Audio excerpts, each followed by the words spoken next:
Shalom, shalom. Like always, before I get started, I want to give all praises to Yahweh, Bahashim Yahweh Shai, Bahashim Rakah Kwadash. Double honors to the apostles, elder bishops of Great Millstone. Peace and salutations to sincere brothers out there pushing this word without sincerity and in truth. It's the brother Tazamak from the GMS Austin branch, and we back at it once again with another lesson.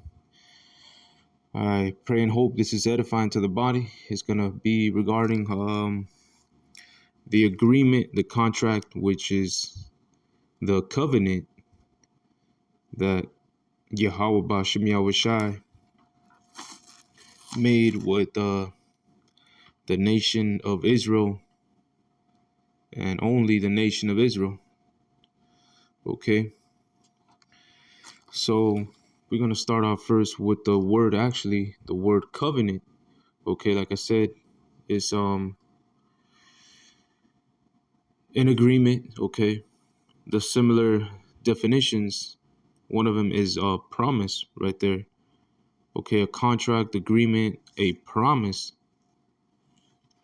Okay, and I'm going to read real quick the book of Isaiah chapter 44 and verse 21. It reads, "Remember these, O Jacob and Israel, for thou art my servant. I have formed thee. Thou art my servant, O Israel. Thou shalt not be forgotten of me." Okay, so yeah, it's the book of Isaiah chapter 44 and verse 21, Old Testament, but still it shows to prove that the Lord has always kept his word against Israel. That he clearly says, "Thou shalt not be forgotten of me." Okay, so it's always been an intimate between the Lord Yahweh Shem Yahushai and the nation of Israel, right? Which consists of you so-called Negroes, Latinos, Native Americans. Okay, this is who the Lord made a covenant with, the 12 tribes of Israel. Okay, and we're gonna straight get to the precepts. I ain't gonna take too much time. Let me see. Give me a sec. All right, we're gonna go to the book of Exodus real quick. We're gonna start off the first covenant. Okay, Exodus 24 verse 5. And he sent young men of the children of Israel, which offered burnt offerings and sacrificed peace offerings of oxen unto the Lord, Yahweh Shem Yahushai. And Moses took half of the blood and put it in basins, and half of the blood he sprinkled on the altar. And he took the book of the covenant and read in the audience of the people. And they said, "All that the Lord, Yahweh Bashim Yahushai, has said, we will do, and be obedient." And Moses took the blood and sprinkled it on the people and said, "Behold, the blood of the covenant which the Lord had made with you concerning all these words." Okay, so this was a first covenant. All right. And like I said, I'm just going to pull out precepts just to prove that the covenants, the first and the covenant to come, is regarding Israel only. Okay, let me see. So we got Exodus 24 and 5. Okay, and we got, let me see, let's get Leviticus. Yeah, why not? Leviticus.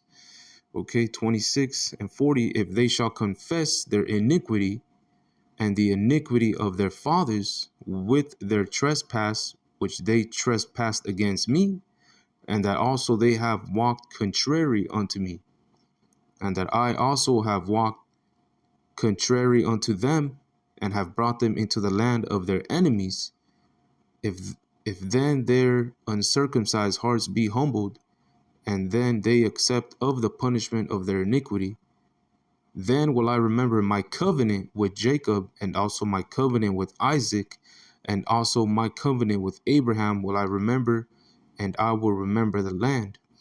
And Baruch 2 and 30 tells you that in the land of our captivities, we shall remember ourselves. Okay, and this is, what we realize with Hebrew Israelites.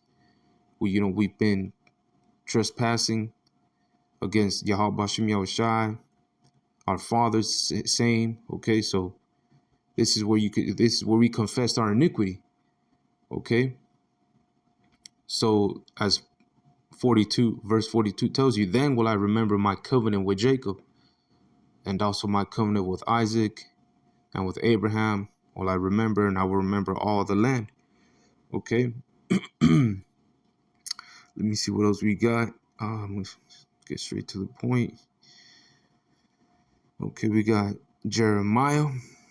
You know what? Let's go to Hebrews 8. There we go. Con.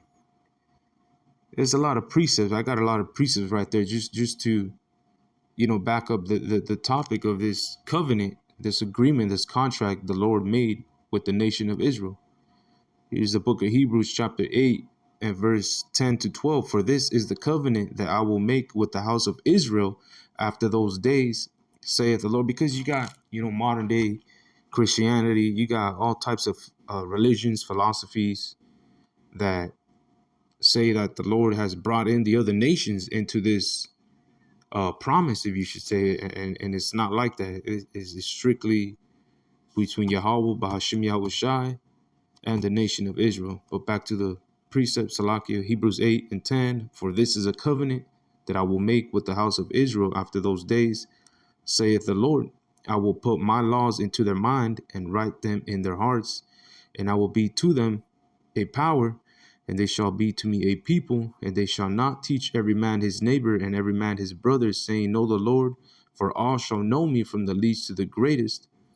For I will be merciful to their unrighteousness, and their sins and their iniquities will I remember no more. That's the new covenant. Okay? And that's a new covenant right there. And we're still not in that new covenant because we still teach it. What am I doing right now? I'm teaching. We still teaching. Week in and week out, brothers posting videos, right? All right, so let me see what else we got right here. Let's go to the book of Jeremiah 32 and verse 40. And I will make an everlasting covenant with them. Okay, an everlasting promise, agreement with them, that I will not turn away from them to do them good, but I will put my fear in their hearts, that they shall not depart from me. Yet I will rejoice over them to do them good, and I will plant them in this land assuredly with my whole heart and with my whole soul. For thus saith the Lord Yahweh Bashem Yahushai, like as I have brought all this great evil upon this people, so will I bring upon them all the good that I have promised them. And this is talking about Israel. And how do we know? Because Romans 9 and 4 tells you who are Israelites, to whom pertaineth the adoption and the glory and the covenants and the giving of the law and the service of Yahweh Bashem Yahushai and the promises. You go back to Jeremiah 32 and 42, and it tells you, so will I bring upon them all the good that I have promised them. You see? So that's referring to the Israelites, because in Romans 9 and 4, it tells you that Salakia, that the Israelites pertain to the adoption, glory, the covenants, giving of the law, and the service of Yahweh Bashem Yahushai, and the promises, right? So only to them. Okay, so let me see. We're going to go to Hebrews 9, 11 of, let me see. Okay, 11 actually, Hebrews 9, verse 13 to 15. Under the old system, the blood of goats and bulls and the ashes of heifer or heifer Salakia could cleanse people's bodies from ceremonial impurity. Just think how much more the blood of Hamashiach Yahushua would purify our conscience from sinful deeds, so that we can worship the living power. For by the power of the eternal Spirit, Hamashiach offered himself to Yahweh as a perfect sacrifice for our sins. That is why he is the one who meditates mediates Salakia, a new covenant between Yahweh and the people, so that all who are called can receive the eternal inheritance Yahweh Bashim Yahushua had promised them. For Hamashiach died to set them free from the penalty of the sins they had committed under that first covenant. So this is regarding Israel, because we were under the first covenant, right? So let me see what else I got. I'm gonna make another quick precept, and I'm gonna close it out with Psalms 105 and verse 6 real quick through 11. O ye seed of Abraham, his servant, ye children of Jacob, his chosen, he is the Lord our power. His judgments are in all the earth. He hath remembered his covenant forever, the word which he commanded to 1,000 generations, which covenant he made with Abraham, and his oath unto Isaac, and confirmed the same unto Jacob for a law, and to Israel for an everlasting covenant, saying unto thee, I will give the land of Canaan, the lot of your inheritance. You see, so that was it. Pulled out precept after precept regarding the covenant, the word, the contract, the agreement, the promise the Lord made with us. Okay, so that's it. I don't want to make this too long. I want to give all praises to Yahweh Bashim Yahushai, Bahashim Rakak Wadash, double honors to the apostles and elders of Great Millstone. Until the next one, Shalom.